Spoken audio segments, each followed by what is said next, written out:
இடம்பொருள் நேயர்களுக்கு வணக்கம். ஸோ இன்னைக்கு வந்து பார்த்தீங்க அப்படின்னா இப்போ ஆஹா கல்யாணம் சீரியலில் ஒரு பக்கம் வந்து பார்த்தீங்கன்னா ஐஸ்வர்யாவுக்கு மட்டும் அப்படியே ராசி மேலே ராசியாக தான் கைராசியாக தான் இருக்குது. ஆனால் இன்னொரு பக்கம் வந்து பார்த்தீங்கன்னா மகாபாவம் தப்பே செய்யாட்டி கூட அவங்கள டிவியில் போட்டு காமிச்சு நியூஸ் மீடியான்னு எல்லாத்தையும் வர வச்சுட்டு இருக்காங்க. ஆனால் இப்போ இந்த கௌதம் சித்ரா எல்லாரும் வந்து அதே குடும்பம் தான். இவங்க வீட்டிலேருந்து இந்த கிளம்பி எங்கேயா போனாங்கன்னா யாரும் வரதில்லை. இதை யாரும் சந்தேகமும் பட மாட்டாங்க. அப்போ வந்து இந்த மீடியாவை கூட்டுறதே கௌதம் சித்ரா தான்ட்டு அதை டேரெக்டாக சொன்னாலும் கண்டுக்கிறது இல்லைன்னு வச்சுக்கோங்க. இப்போ கடைசியில் ஐஸ்வர்யா எப்படியா தப்பிக்கலான்னு பார்த்தா அதெல்லாம் டாக்டர் வந்துட்டாங்க வாங்கன்னு கூப்பிட்டு போனால் ஏற்கனவே வீட்டுக்கு வந்து அந்த ஃபேமிலி டாக்டர் தான்.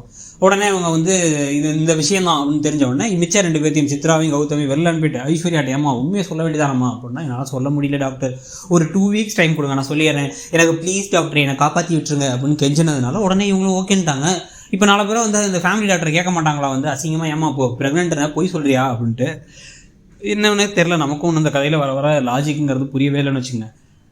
உடனே இவங்க என்ன பண்ணுறாங்க அப்படின்னா வந்து அந்த டாக்டரும் வந்து அவங்கள வந்து கூட இருந்து பார்த்துக்கங்கப்பா, அவ்வளோதான்ப்பா, நல்லா தான் இருக்காங்க அப்படின்னு சொல்லி ஏதோ சமாளிச்சு விட்டாங்க. உடனே இவங்களும் கிளம்பி வீட்டுக்கு வேறு வந்துடுறாங்க. இதுக்கு நடுவில் வந்து பார்த்தீங்க அப்படின்னா வந்து விஜய்க்கு ஒரு கிஃப்ட் வந்திருக்கு. அந்த கிஃப்ட்டை வந்து ஒரு கிஃப்ட் ராப் பண்ணி டப்பா குக்கருக்குள்ளே போட்டு, குக்கரில் ஏதோ வந்து ஒரு குட்டி சட்டிக்குள்ளார போட்டு வந்து இவங்க கொடுத்தாங்க மகா.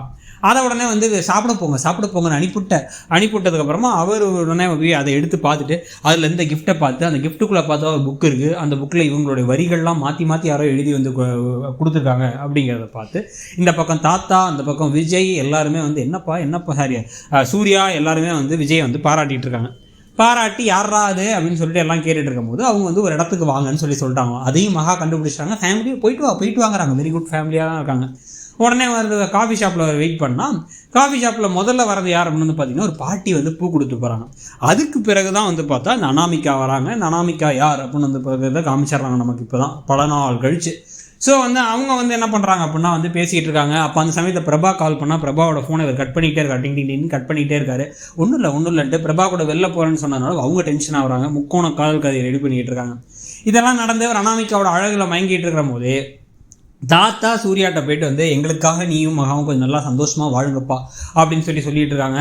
அந்த சமயத்தில் இந்த பக்கம் வேறு இவங்க வந்துடுறாங்க. ஐஸ்வர்யா வேறு வந்ததுக்கப்புறமா ஐஸ்வர்யாட்ட என்ன ஆச்சு அப்படின்னா டாக்டரே வந்து ஒழுங்காக பார்த்துக்க சொல்லிட்டாங்க, வேறு ஒன்றும் இல்லை அப்படின்னு சொல்லி சமாளிச்சு அதை பார்த்து மகா ஷாக் ஆகிட்டு இருக்கும் போதே பாட்டி எல்லாத்தையும் என்ன சொல்கிறாங்கன்னா நாங்கள் வந்து பொங்கல் வைக்கிறத பற்றி முடிவு பண்ணியிருக்கோம்.